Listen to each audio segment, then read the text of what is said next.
So, is beating the closing line that important? Well, the simplest answer to that question is yes, it is, and no, it isn't.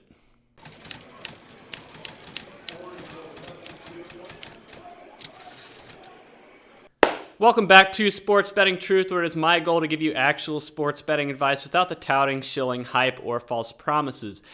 Now, today I'm going to talk about beating the closing line. A lot of people in the sports betting communities will emphasize that beating the closing line is important, and I can agree with that.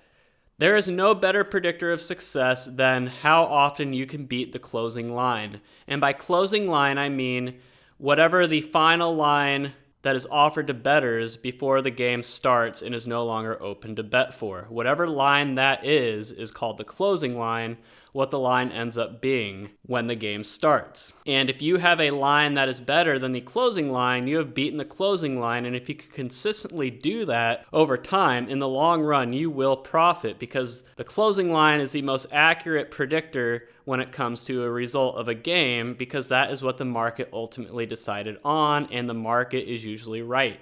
Now, beating the closing line is not always a guarantee of success. You're not always going to win them. Just on the flip side, if you don't beat the closing line and you get a bad number, you're not necessarily going to lose. But in the long run, over time, everything will iron out, and the more you can beat the closing line, the better off you will be.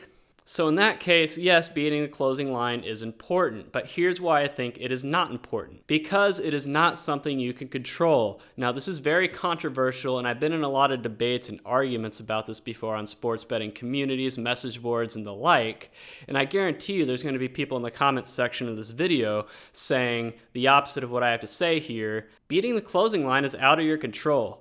The only way you can predict where the line is going to move is if you're a psychic. Otherwise, you have no idea which way the line's going to go. And there's going to be people who claim that they can accurately predict the way a line is going to move, and they have a knack for it. They just know how the line's going to move. It's a lot like the failed sports betting strategy video I made about eyeballing the board, how there's people who just claim they can profit long-term betting on sports by just looking at the board and picking out winners. Beating the closing line is the same thing. There are people who say they can just predict the way the line is going to move and consistently beat the closing line with their gut and their head. No, I'm sorry, but I do not believe you. I believe it's impossible to predict the way a line is going to move. A lot of people say, well, it's always the big name teams, the line is always going to move away from them. You know, for example, if Ohio State in football, a big name team that's popular with the public, is a 21-point favorite, then chances are people are going to believe that the public is going to hammer Ohio State and they're going to move to minus 22, minus 23. And while there's a good chance of that happening, that's not always the case. Because it's not the public that influences line moves, it's the big money and the respected bettors. Now, just because someone makes a large wager on a game doesn't mean they're a respected bettor, and just because a respected bettor is respected doesn't mean he's betting a lot of money, but it's usually a combination of those two things that influence a line move.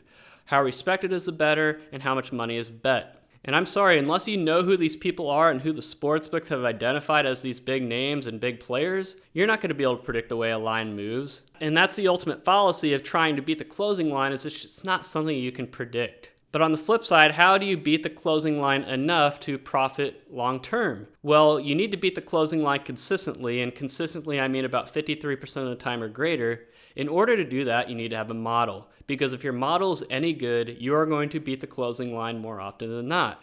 Because ultimately the market will settle in on a line, and if your model is any good, it's going to find those mismatches on the lines where the line is not accurately priced, and then the market will correct it. If you have a model, you can get in on that line before the market corrects it more often than not. Now, no model is perfect. You're not going to have a model that beats the closing line consistently to the tune of like 70%, but if your model is good enough, you can easily get in there in the 53% or higher range. You know, between 53 and 56% is absolutely doable if you have a good enough model. Simply put, beating the closing line is a byproduct of having a good model.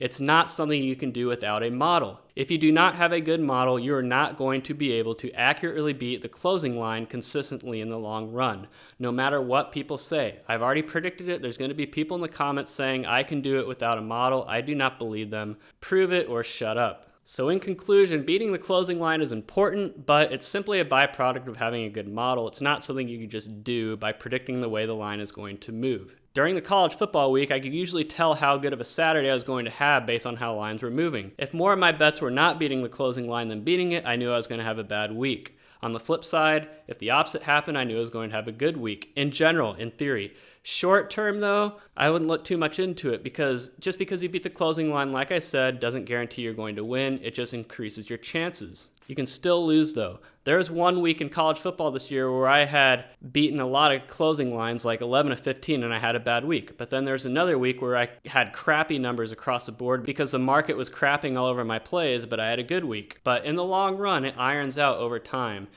And if you can beat the closing line consistently, that's how it works. But in college basketball, it's a little bit different for me because I don't make my bets usually until about 12 noon Eastern time, 9 a.m. Pacific.